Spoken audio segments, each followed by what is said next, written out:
Voici les unes des journaux parus à Kinshasa. Le Soir est formel dans son reportage sur le passage de Didier Reynders au Rwanda. On est à un pas des sanctions. Le potentiel se limite pour sa part à revisiter les 48 ans d'existence du Palou. C'est tout pour les unes et maintenant la revue de presse. Augustin lance les travaux relatifs à l'amélioration du climat des affaires assises que couvre l'Observateur.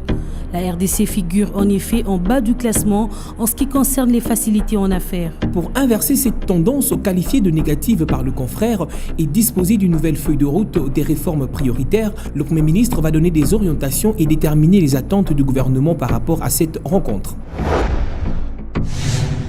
Le chef du gouvernement reste tout aussi attentif sur la suite du processus électoral, surtout avec les récentes observations reprises par le potentiel de la Belgique qui conditionne son appui au provincial de 2013 à la réforme de la CENI. Le quotidien souligne n'oblitérer nullement la pensée de Didier Reynders en ce sens que cette réforme devrait impliquer l'opposition et la société civile. Suggestion de Bruxelles à Kinshasa sur des questions de politique intérieure. L'ancienne puissance coloniale n'épargne pas moins Kigali, menacée de sanctions bien que la coopération ne soit pas suspendue, rapporte Colette Brackman du Soir. Didier Reynders ne s'explique pas, comme le témoigne la consoeur, qu'une poignée de mutins qui avaient subi une défaite dans le Massissi en avril ont pu reprendre une telle vigueur par la suite. En un mot, avertissement amical de la Belgique, mais ferme.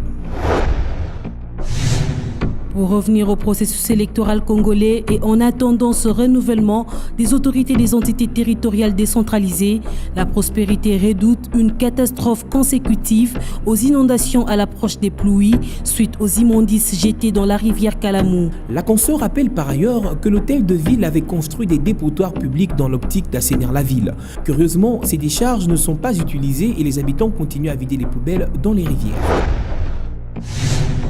De la commune de Kalamou à Kinshasa à celle de Kisangani dans la ville, troisième pôle économique national, le baromètre congratule la bourgmestre Godelive Bosunga en pleine campagne d'assainissement de sa municipalité. L'hebdomadaire met un accent particulier sur l'appui au comité local de développement de la commune en validant le projet de la construction de la salle polyvalente dont les travaux ont déjà commencé.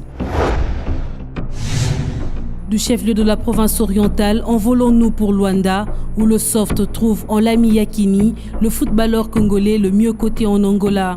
C'est pourquoi Claude Leroy l'a rappelé dans le souci de parfaire son effectif en prélude du dernier tour des éliminatoires de la CAN Afrique du Sud 2013. L'hebdomadaire avance d'autres noms des originaires de la RDC évoluant dans le championnat angolais. Mukendi Kalobo, Simon Toto, Dax Kitondo, Pelempele et Joli Bokungu. C'est la fin de cette revue de presse, mesdames et messieurs. Merci de l'avoir suivi.